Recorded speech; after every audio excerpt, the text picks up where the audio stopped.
everyone, and welcome to today's episode.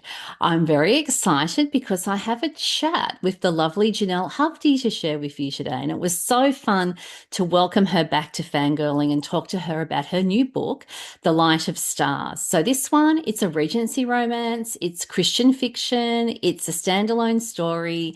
And I also recorded episode 75 on the book. So, if you haven't had a chance to listen to episode 75 and hear my thoughts, you're welcome to pause the audio or video recording here and go back and check out that episode. Otherwise, stay tuned to learn more about the book. And if you want to catch up on the chat that I did with Jenelle for her previous book, No Stone Unturned, you can go and look that up. And episode 22 is the solo episode that I did on No Stone Unturned. So we also have a giveaway, which I need to talk about at the end of the episode. That will be one paperback for a reader with a USA mailing address, which I'll talk about at the end of the episode. So here's our author chat with the lovely Jenelle Hovde. Welcome, Jenelle Hovde, back to my Fangirling with Narelle podcast and YouTube channel. Oh, it's so good to be back again. Thanks for having me. Oh, you're very welcome. I'm so excited to talk to you again and to talk about your lovely book. But first, we'll start by talking about your bio. And I'll just read that out now. Jenelle Hovde is an accomplished illustrator, author, pastor's wife, and homeschooling mother who ventured off the beaten track when she transitioned from her career as a doctor of audiology to pursue her passion for writing. While her 9 novels span different eras, from the ancient worlds to World War II, there's lots to read with Jenelle's books, her favourite genre is sweet Regency romance that enchants readers with tales of love and intrigue set against the backdrop of 19th century England, which I just love. So, drawing inspiration from timeless treasures found in antique stores, Jenelle pens historical romance novels that captivate readers with vivid storytelling and gentle messages of faith. Her stories have garnered impressive showings in multiple writing contests.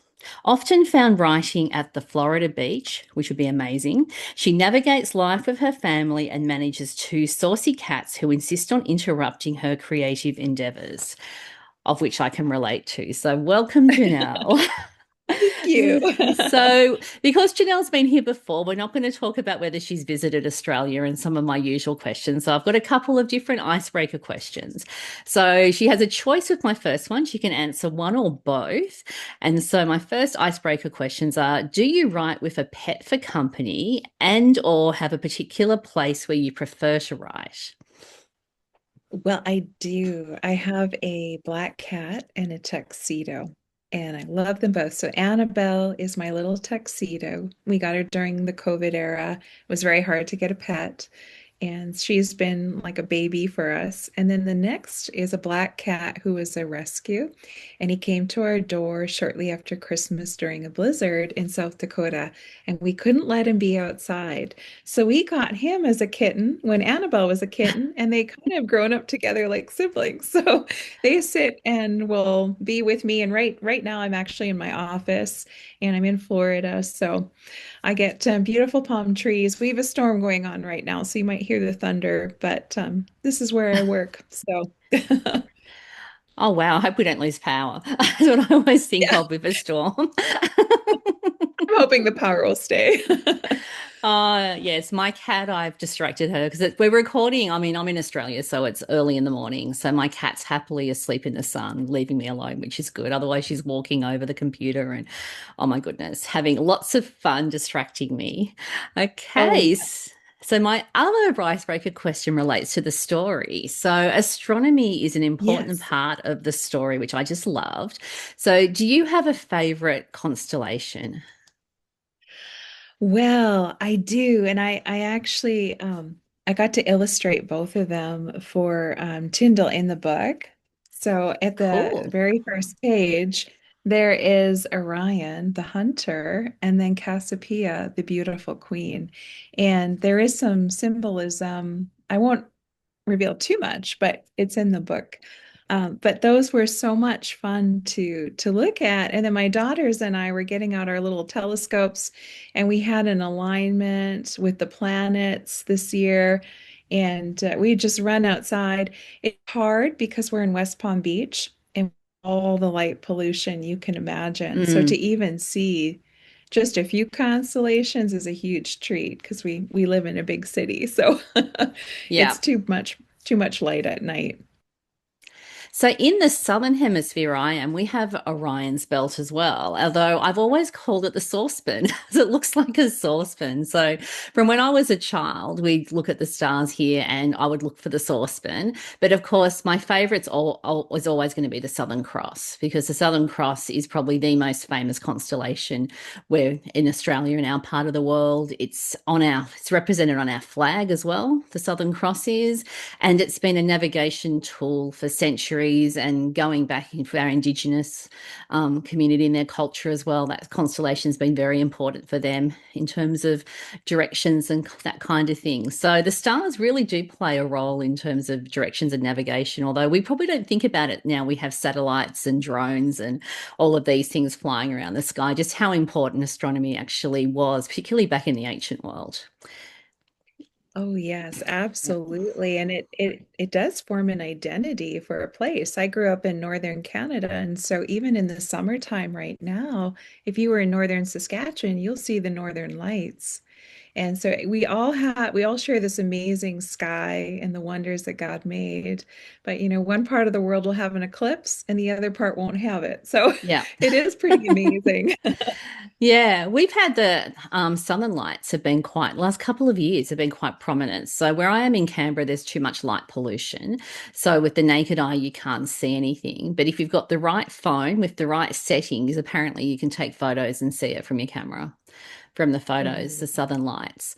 Whereas normally you'd be heading down into Tasmania or the southern coast of Australia if you're wanting to see that, and go somewhere very isolated because there's just too much light. Oh, wow. Yeah, That would be gorgeous.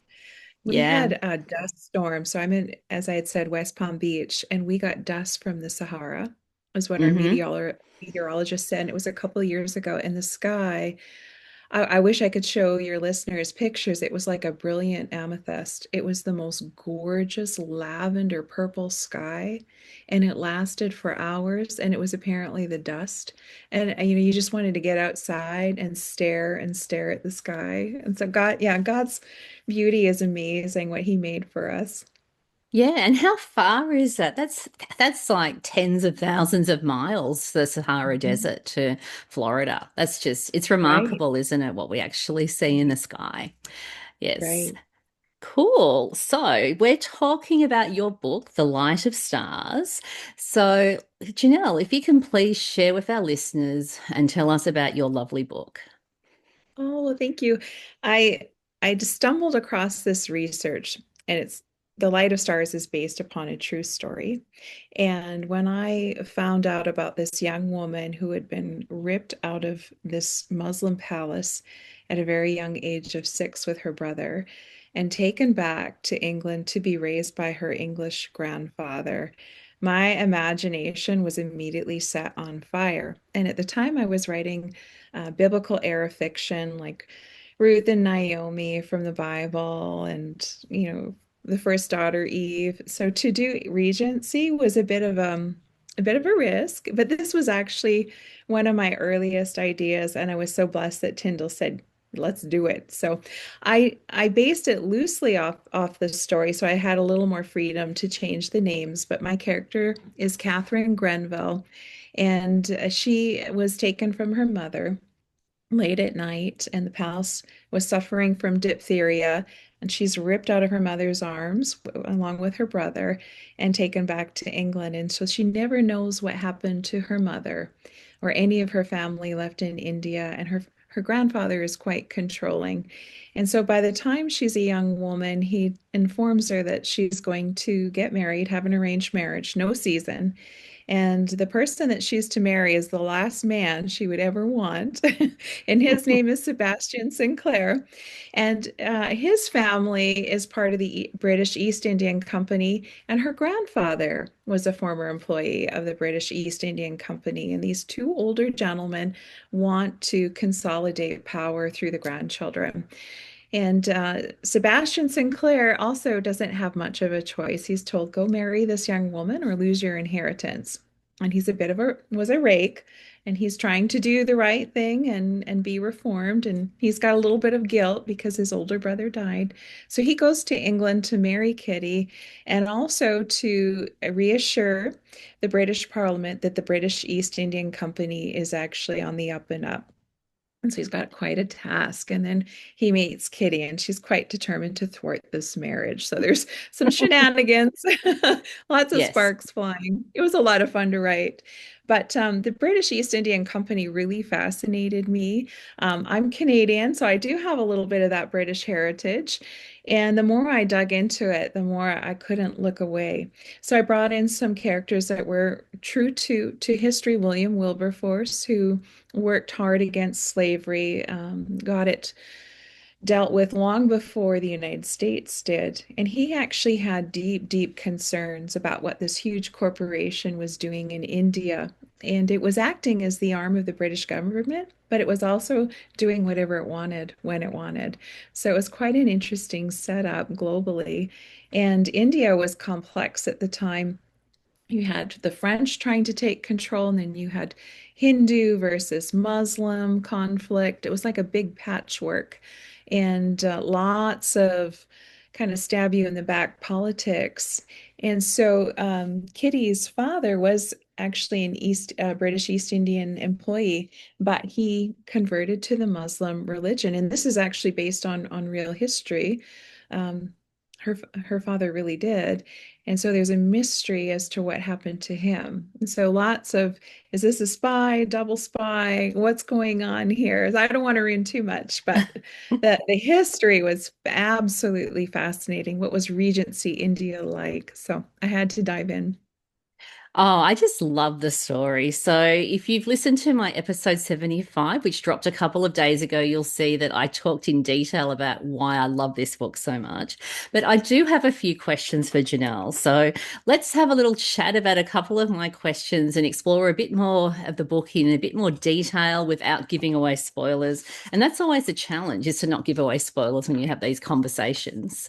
So, firstly, I'd love to talk about the arranged marriage and our main characters, that's Sebastian and Kitty, and their faith journeys.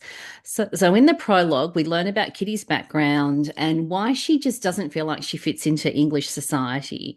And so Sebastian was raised in India, and so he's now the heir to the fortune of his grandfather, which is complicating his life greatly.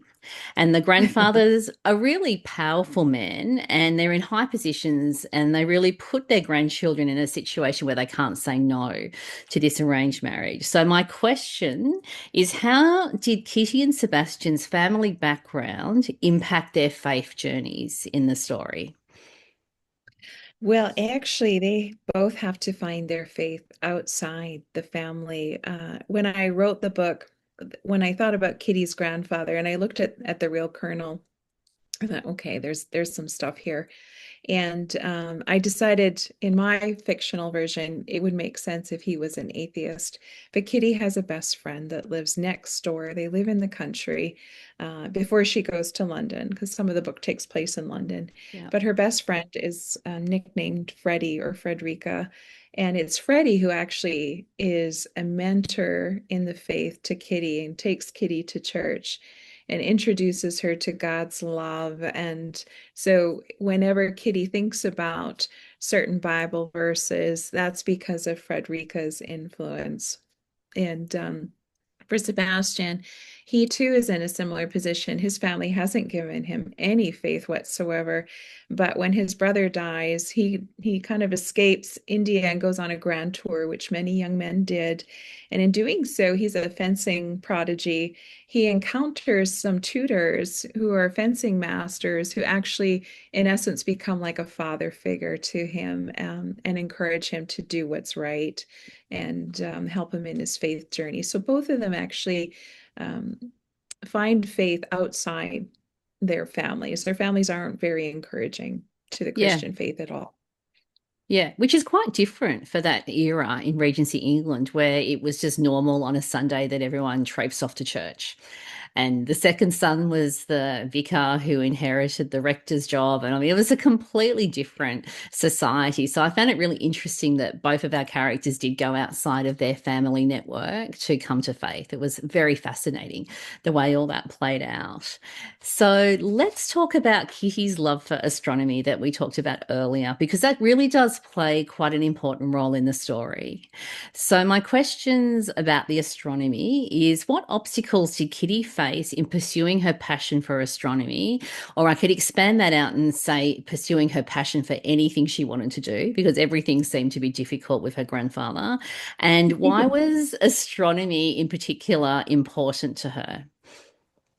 Well, her mother actually pointed out all of the stars in India. And so for Kitty, she's not looking at it entirely from the point of a scholar. She loves astronomy because it reminds her of her mother. And it's sort of this one last link that she has. And many of the women in Urdu that were in the court actually were highly educated. Um, they were Muslim princesses, but they had education and they would, even though their lives were quite sheltered, they were able to pursue some studies. So Kitty's remembering that aspect of her mother from very long ago. But when she encounters Caroline Herschel, who's a real astronomer, helped her brother uh, actually with a lot of different research, then Kitty starts to think, well, maybe I can do something more with this. And there were women scholars starting to come out in Regency, England. Actually, Lord Byron's daughter, she was called the Enchantress of Numbers. She was an early mathematician. There were scientists, botanists, poets, artists, and so she goes and takes Sebastian to this blue stocking club to shock him. And of course, he's not shocked. He's highly, somewhat entertained, although she challenges him pretty strongly. But there were these societies where women could go and explore deeper thought, whether it was political, theology, art, or science. And so Kitty starts to realize she can do more with the astronomy than treating it just as a hobby. And her story with her grandfather is definitely one of breaking free of abuse in a sense. And so there is a bit of a journey for her. I hope this isn't too spoilery, where she needs to understand. She wants his approval in many ways so badly because she was so traumatized being taken as a young child. But her quest for independence is actually learning to break free of the opinions of others, and especially with his opinion too. So, yeah, he is not an easy grandfather by any means. Yes, and I really loved how he wasn't portrayed as being Christian, how he was an atheist, because I don't think it would have made sense for him to have had a belief in God, to be honest, with the way he was quite self-absorbed. But like all characters, there's shades of grey, and there were parts of the story where I could kind of understand why he wanted to protect his grandchildren from the brutality of the society because of their mixed blood background as well, with the Indian heritage, which was something that wasn't acceptable within the upper echelons of society in a way that we just wouldn't even think about now. It was such a narrow window. When I got into the research, I was really fascinated. So, with Prince Regent, he was kind of this wild playboy, and he had only a few years before, Queen Victoria came. Yeah. But what happened with Regency in the Georgian times, which came before, all these men went over to India to make their fortune. So you're right. These men would have these sons, and one would go into the military, and one would go into the ministry, and there would always be one that goes to India to Yeah. make his fortune. So the first wave of those men found Indian wives. Many of them fell in love. In fact, many of them even converted to the Hindu religion or to the Muslim religion.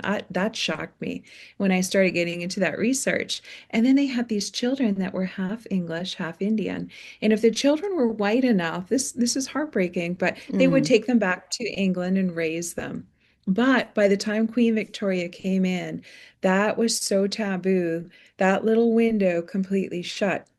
And so the real Catherine Kirkpatrick is her name. She actually wrote extensively about her experiences. So even though she was quite the heiress, she had um, big playwrights writing about her. She was like a muse, very beautiful. She was skirting the outside of respectable society, kind of in there, kind of not. And you knew if you had one misstep, it would be game over. You were done. Less grace for her than any other woman. So I thought that was really fascinating. And then as Queen Victoria came in, all these children that were half Indian, half English really had no place to belong. And they didn't belong in Indian society or in English. So Kitty is kind of at the cusp before that happens. Jane Austen wrote before she passed away, Sandition. There's some thought that one of her characters might have been um, of a mixed heritage, and it's a shame we never got to see that book finished.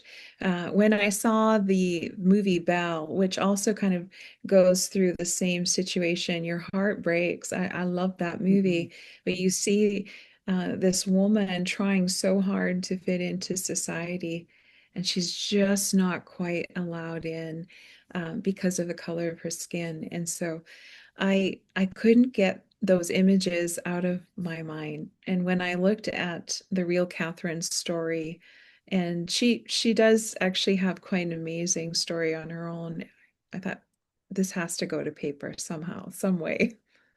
Yeah, definitely. And it's really heartbreaking. And I think when we look at it through a 21st century lens, we're quite horrified by what we're actually Mhm. seeing. But the world was a very different place back then. And I think we can forget how difficult those situations could be at times. And I just loved how you wrote all of that with great sensitivity. I'm not going to say any more because I don't want to give away any spoilers, but I thought that was really well done. And I really appreciated the struggles that Kitty and also her brother faced in the story, because in many ways it was harder for her brother than it was for her, although she didn't quite work that out until later in the story that his life was difficult. And it took her a little while, I think, to join the dots on exactly why things were hard as well. There was a Right, bit of a naivety and that's where I right. think her harsh grandfather, although he was very harsh, he did actually protect her in a sense from some of Mhm. the harsher realities from her heritage.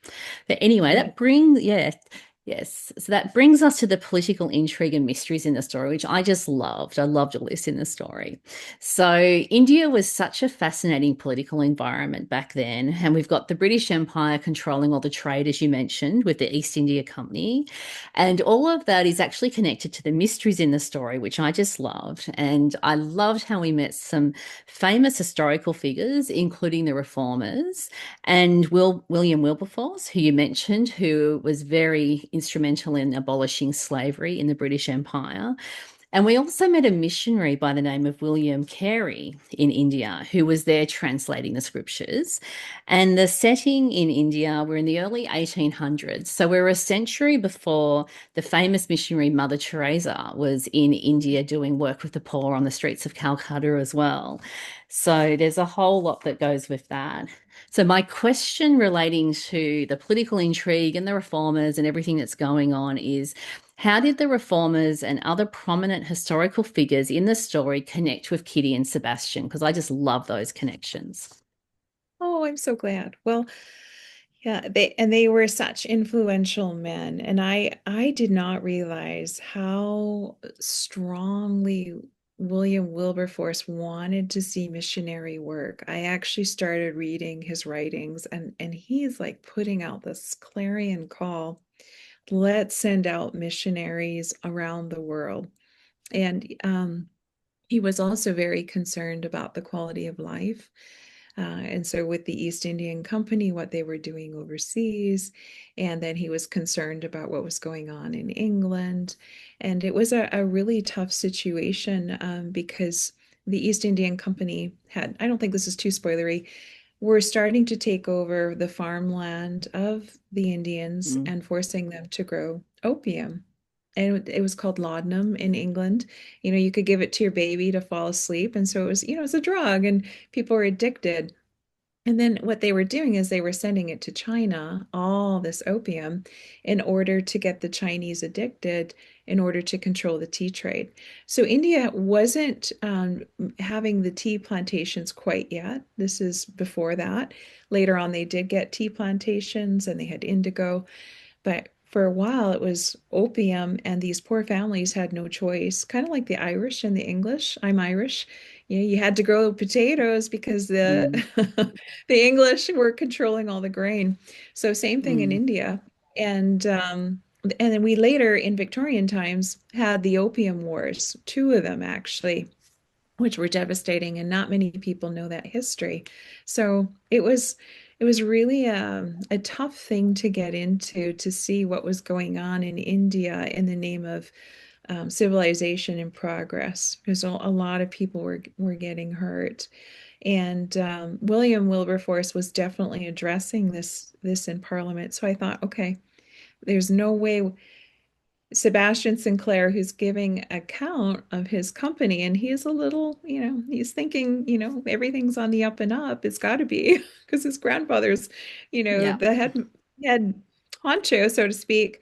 And then he runs into William Wilberforce and starts hearing different things and getting different ideas.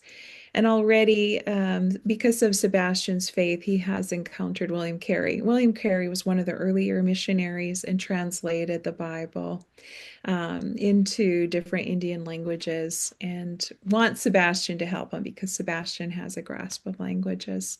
It just felt like it fit naturally, and I just wanted to bring those characters. So even what William Carey says to Sebastian, I tried to get real content that William was famous for saying. Yeah, and it was fascinating. I just loved it. I loved all those connections in the story. And as I said, the history, I mean, being an Australian, I'm also part of the Commonwealth. So we have a little bit of information on that. And I've actually spoken to Indian friends from Sikh heritage and different things. So I've got some perspective in terms of the Indian perspective on some of the historical things that have happened. But it was really quite a dramatic time in history. And there was really another 150 years of very tumultuous history in the making in India from what had happened. And the French having done stuff beforehand, that was a big deal. So there was a lot going on for the people. And it was really heartbreaking to think that Mhm. they were being exploited. And the way the opium's gone through Southeast Asia as well, that the roots of Right. that all goes back to all this as well. So it was, yeah, it was quite a dynamic and interesting part of history that was quite sad in many respects as well, in terms of what was really going on. But then again, power corrupts, and absolute power Yeah, will corrupt absolutely. And you see that in many respects of right. what was going on. And I think it asked the question, do we let a company get that big? And I thought that's Yeah. kind of relevant actually today. Do we let a Mm-hmm. company in anything get that huge that they can influence politics, politicians, and just about everything? And I thought, wow, that's timely. Um, Yeah. I won't get political, but but I thought, it's funny that history always seems to repeat itself, and we learn Mm-hmm. history so we don't make the same mistakes before. And there is some also overcoming addiction. Sebastian has some bad stuff in his past, and he's a new creature, new creation in Christ. But he also starts to recognize, like, hey, this is not good. I have been there, and I do not want to go back down that road. And where does Mm. your moral responsibility, start to rise when you start seeing injustice? And what do you do? Yeah. And he had so many moral dilemmas in the story as well. Like there was so much conflict he was dealing with in terms of his loyalty to family, loyalty to his grandfather, and wanting to make amends for the past and please his grandfather and be the rightful heir to the family fortune and to keep that family tradition going, etc., etc. But then at the same time, he's looking at what's going on and he's got question marks about whether the right things are being done and what's really happening and who's telling the truth. And I just loved it all. This is fabulous. Oh, good. I'm so glad. So, Janelle, what else would you like to share with our listeners that we haven't covered? Oh, wow. Well, it is, there's a lot of romance. A lot of readers have come back and they love the arranged marriage and, the sizzle between Kitty and Sebastian. And that makes my heart sing. It is definitely, in some ways, a love letter to missions. I am a pastor's wife, and my husband is with the Christian Missionary Alliance Church. And so sharing the gospel is really important, whether we're at home in our communities or we're going abroad. And my hope is for readers is that they come away with just a renewed passion to share Christ with your neighbors because you might end up having a kitty next door who really needs you and she needs to know Mm, your faith story, and you might be the only one to tell her. And you could change not just a single life, but an entire generation that comes afterwards. That's how powerful the gospel is. And so mm. my heart is that women will come away encouraged and share Christ. So Yeah, definitely. And you're right about the romance, which I haven't really touched on. And I think arranged marriage can be quite a tricky trope for authors to write as well, because you're dealing with these two people that are being forced to marry. And if one of them looks like they're expressing love, is that real love, or are they just doing that because that's the expectation, or they want to have an easier life with this person that they're shackled with? It's kind of like a prison sentence in a way. it's total catnip for women. I got to tell you, I've had so many women message me. They're like, "Ooh, arranged marriage." I think what we love about it is that you are in a position where you have to really make it work, and you Hmm. can't walk away. And I think that's why we love the Regency. Sebastian comes over willing to do his duty. But then he falls in love with her, like head over heels. He falls Yeah. first. And he issues her a challenge. She's like, I'm not marrying you. Just give up now. It's over. And he's like, let me give you a little challenge. Get to know me, and then we'll figure it out. So I did try to build it on a friendship and where it's a mutual sacrifice, where they're both giving to each other and they realize I really do need this person. There, maybe God is actually ordaining this and has his hand in this, even though it feels like others are controlling my life. Actually, it's God who's in control. But I think that's what we love. We love a man who falls hard, pines, works hard for his wife. I had one woman send me a message. She said, I love that he fought so hard for his wife. And I thought, yeah, women like to be cherished. So Yes. I think the arranged marriage just gives all that delicious tension because it's like either it's Mm. going to fail or you're going to have to make it work. So, Yes, well, it definitely worked, and I just loved how it worked. It was just so oh, cool. good. So, I very much love this story, as I did. I love No Stone Unturned as well. So, I Oh, very much thank appreciated you. reading your book. So, thank you. So, speaking of your book, it's releasing tomorrow. Yay, which is very exciting. So, where can readers find The Light of Stars? They can get it anywhere, Barnes and Noble, Amazon, Christian Book, Baker House, anywhere where books are sold. And I think it's Excellent. audio, hardcover, large print, paperback, whatever format they want. Yes. And so, have you had a chance to listen to the audio? I have just started. I got it, and it's the same actress as No Stone Unturned, and I just love her. And she does have some of that British heritage, so her ability to do voices is absolute. For me, I think she's stunning. So Shakira Shoot is the actress. I'm so glad that you're happy with the audio, because our listeners that listen to audiobooks will be very happy to know that you're happy. Because Yes, it's, it's I think, important. yeah, yeah, narrate is so important, I think, if you're an audiobook listener. So, where can readers find you? Well, I'm at Jenelle Hovde, author.com, and I do have a newsletter sign up on that. You can get access to all my art. I illustrate for publishers, and Tyndall's got my illustrations. Anyone who pre-orders can submit their receipts and get actually some special illustrations and his and her illustrated bookmarks with Kitty and Sebastian. So we have a good time on my newsletter because I get lots of goodies, free stories and art and behind the scenes content. Yes, and so we have a giveaway for the book that I'll mention at the very end of the episode. And Janelle also has some art that goes with that giveaway, which is really fun as well, which is really, really good.